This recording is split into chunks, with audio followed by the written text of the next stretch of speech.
नमस्कार, डेली 24 भारत देख रहे हैं आप। आपके साथ मैं हूं स्पीडी दीक्षित। अमेरिकी राष्ट्रपति डोनाल्ड ट्रंप ने 2 अप्रैल को तमाम देशों पर नए जवाबी टैरिफ की घोषणा की है। इसे उन्होंने अमेरिका के लिए लिबरेशन डे यानी मुक्ति दिवस करार दिया है। ट्रंप के इस टैरिफ की मार भारत जैसे अमेरिकी मित्र देश से लेकर चीन जैसे विरोधी देश सब पर लगने लगी है। अंतर बस यही है कि किसी को चोट ज्यादा लगी है तो किसी को थोड़ी कम। राष्ट्रपति ट्रंप ने चीन से आने वाले सामान पर 34% और यूरोपीय संघ से होने वाले आयात पर 20% का नया टैरिफ लगाया है। साथ ही उन्होंने भारत पर 26% छूट वाले जवाबी टैरिफ की घोषणा की है।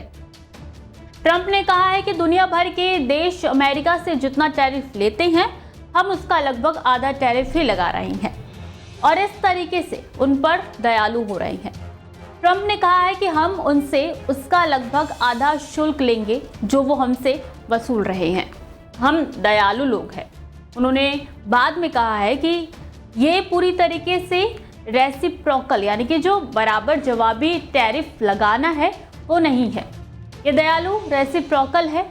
भारत के बारे में बोलते हुए राष्ट्रपति ट्रंप ने कहा कि नई दिल्ली द्वारा लगाए जाने वाले टैरिफ को बहुत सख्त उन्होंने बताया। उन्होंने आगे कहा है कि उनके प्रधानमंत्री यानी कि नरेंद्र मोदी हाल ही में आए अमेरिका में, वो मेरे बहुत अच्छे दोस्त हैं, लेकिन मैंने उनसे कहा कि आप मेरे दोस्त हैं लेकिन आप हमारे साथ सही व्यवहार नहीं कर रहे हैं। भारत हमसे 52% चार्ज लेता है, इसलिए हम उनसे इसका आधा 26% टैरिफ लेंगे। यहाँ ध्यान देने वाली बात यह है कि ट्रंप ने भारत पर कोई विशेष मेहरबानी नहीं की है। उन्होंने देशों पर उनकी ओर से अमेरिकी सामान पर लगाए जाने वाले टैरिफ का लगभग आधा टैरिफ लेने की घोषणा करी है। हालांकि कुछ देश ऐसे भी हैं जो अमेरिका पर 10% का टैरिफ लगाते हैं और उन पर भी उतना ही टैरिफ लगाया गया है। और पूरे रेंज की बात करें तो अमेरिका ने तमाम देशों पर कम से कम 10% से लेकर अधिक से अधिक 49% तक टैरिफ लगाने की घोषणा की है। ट्रंप के अनुसार 2 अप्रैल को टैरिफ घोषित की गई है, वो भी आधिकारिक तौर पर। बता दें कि जो प्रभावी है वो आधी रात से होगा।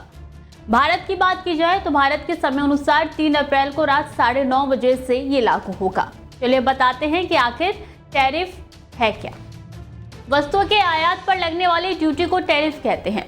टैरिफ से 2 फायदे होते हैं। पहला, इससे सरकार को राजस्व मिलता है और दूसरा, देश में निर्मित वस्तुओं की कीमत आयातित की तुलना में कम रहने से घरेलू निर्माताओं को लाभ पहुंचता है, लाभ मिलता है।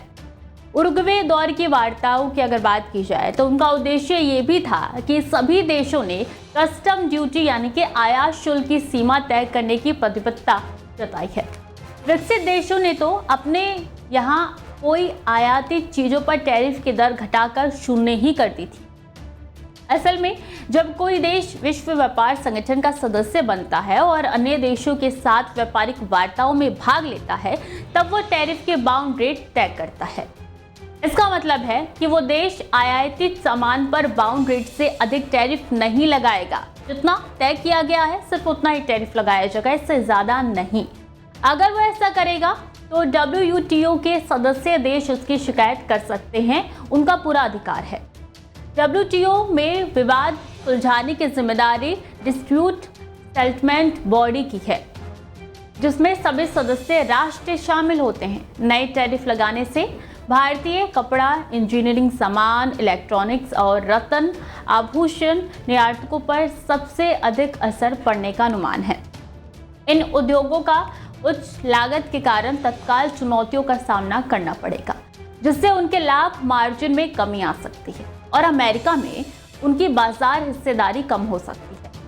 बग्गा ने यह भी कहा है कि तेल के साथ साथ धातु में भी बिकवाली देखी गई है और दवा कंपनियां प्रतीक्षा और निगरानी मोड में हैं, क्योंकि क्षेत्र विशिष्ट टैरिफ लगाए जाने की उम्मीद है। टैरिफ से भारतीय निर्यात में उल्लेखनीय गिरावट आ सकती है, जिससे भारतीय अर्थव्यवस्था के लिए व्यापक जोखिम पैदा हो सकता है। बता दें कि घरेलू क्षेत्र पहले स्तर के प्रभाव से अछूत रह सकते हैं, लेकिन निर्यातकों पर दबाव बढ़ेगा।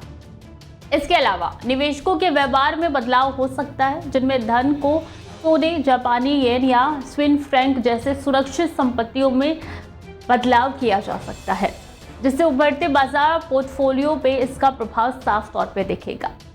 जहां एक तरफ ट्रंप और मोदी की दोस्ती की चर्चा हो रही थी, वहीं टैरिफ लगाने के बाद से हर तरफ आलोचना हो रही है। क्या ट्रंप का फैसला बदलेगा?